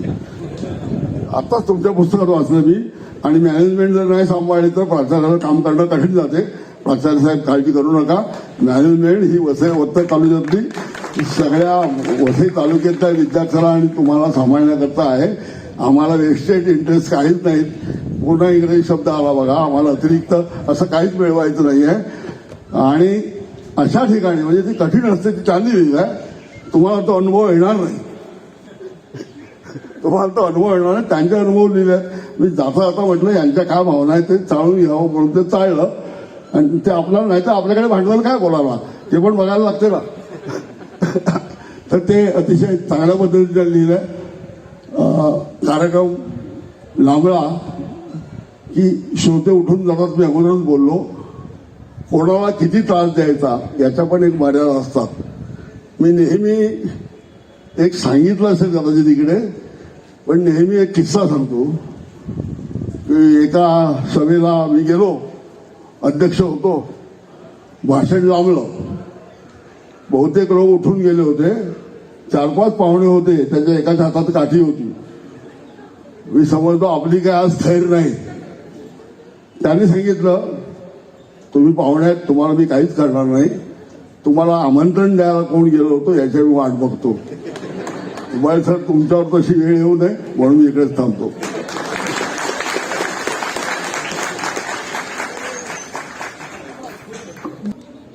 घाबरू नका, भाषण करणार नाही आहे. पण आजच्या दिवशी प्रतापभाई खोकाणे आणि भाऊसाहेब वर्तक या दोघांची आठवण नाही काढली तर तो माझ्या हातून गुन्हा होईल. अशा कार्यक्रमाला रंगतदार शेरोशायरीने भरलेलं भाषण ऐकण्याकरता आज प्रतापभाई असते तर तुम्हाला खूप चांगलं ऐकायला मिळालं असतं. भाऊसाहेब वर्तक ह्या संस्थेचे संस्थापकच आहेत. विकास वर्तकही नव्या कल्पना घेऊन आले, येतात, प्रयत्न करतायत, चांगला प्रयत्न करतायत. तेव्हा प्रतापभाई खोकाणी यांच्या खास स्मृतीला ते साहित्यिक, रसिक आणि जाणते साहित्यिक होते त्याचा उल्लेख मी मुद्दाम करतो आणि त्यांना आदरांजली व्हावी. धन्यवाद सर. कार्यक्रमाच्या समारोपाकडे आपण जात आहोत. तत्पूर्वी या ठिकाणी उपस्थित असलेले काही मान्यवर त्यांचा सन्मान आपण करणार आहोत. या ठिकाणी विचार मंचावर उपस्थित असलेले हिंदीचे विभाग प्रमुख डॉक्टर मोटघरे सरांचं पुष्प देऊन स्वागत करण्याची विनंती मी आजच्या कार्यक्रमाचे अध्यक्ष माननीय बबन सेठ नाईक यांना करतो. त्याचबरोबर इंग्रजीच्या विभाग प्रमुख डॉक्टर दीपा कत्रे मॅडम यांचंही पुष्प देऊन स्वागत करण्याची विनंती मी अध्यक्षांना करतो. या कार्यक्रमासाठी उपस्थित असलेले आपल्या कनिष्ठ महाविद्यालयाचे उपप्राचार्य माननीय गोविंद शिंदे सरांना विनंती करतो त्यांनी यावं. त्यांचाही पुष्प देऊन अध्यक्षांच्या हस्ते आपण सन्मान करीत आहोत. मराठीतील एक सुप्रसिद्ध कथालेखक आपल्या कनिष्ठ महाविद्यालयातील प्राध्यापक माननीय आत्माराम गोडबोले सर या ठिकाणी उपस्थित आहेत. त्यांचं स्वागत करण्याची विनंती मी अध्यक्षांना करतो. त्याच्यावर जबाबदारी टाका. संगर आणि सूर्यस्तूप असे दोन त्यांचे कथासंग्रह प्रसिद्ध आहेत. अभ्यासक्रमातही त्यांचे कथासंग्रह लागलेले आहेत. या ठिकाणी माननीय होनपारके सर उपस्थित आहेत. त्यांचंही पुष्प देऊन स्वागत करण्याची विनंती मी अध्यक्षांना करतो. राज्यशास्त्राचे प्राध्यापक माननीय नितीन कुमार बांगर सरांचंही पुष्प देऊन स्वागत करावं. कनिष्ठ महाविद्यालयातील इंग्रजीचे प्राध्यापक माननीय कैलास जाधव सर आहेत. त्यांचंही पुष्प देऊन स्वागत करावं. इंग्रजीचे प्राध्यापक माननीय बनसोडे सरांचंही स्वागत पुष्प देऊन करावं. सुंदर असा परिचय ज्यांनी करून दिला ते माननीय श्रीराम डोंगरे सरांचंही पुष्प देऊन स्वागत करावं. शैलेश आवटी सरांचंही पुष्प देऊन स्वागत करावं. धन्यवाद सर. खरं तर हो फड सर, डाकोरे सर आणि यांना पण नाही, असं ना यजमान कोण नाही. या ठिकाणी माननीय झाडे सर उपस्थित आहेत. त्यांचं पुष्प देऊन स्वागत करावं. यानंतर या कार्यक्रमाला उपस्थित सर्वांचे आभार मानण्यासाठी मी विनंती करतोय. इंग्रजीचे प्राध्यापक माननीय डॉक्टर विजयानंद बनसोडे सर यांनी आभार मानावे. तत्पूर्वी एक सूचना अशी आहे की उद्या 27 फेब्रुवारी मराठीतील सुप्रसिद्ध कवी कुसुमाग्रज यांचा जन्मदिन मराठी भाषा दिन म्हणून आपण साजरा करतो. उद्या आपल्या महाविद्यालयातर्फे सुद्धा ऑनलाईन माध्यमातून तो या ठिकाणी साजरा होणार आहे. तेव्हा ग्रुपवर तुम्हाला लिंक येईल. त्या लिंकच्या माध्यमातून तुम्ही सर्वांनी कार्यक्रमाचा आनंद घ्यावा. Good morning. We are at the last stage of this program. Myself, Vijayananda Bansode, here to express vote of thanks. To be or not to be, that is the question. This famous statement has made by William Shakespeare 400 years ago.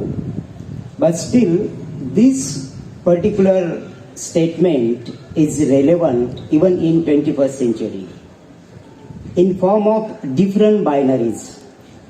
And therefore, in today's function, I feel this kind of program will be one of the milestones in the history of Varta College, which will bring necessary changes in the thinking process of students in the direction of creation of literature.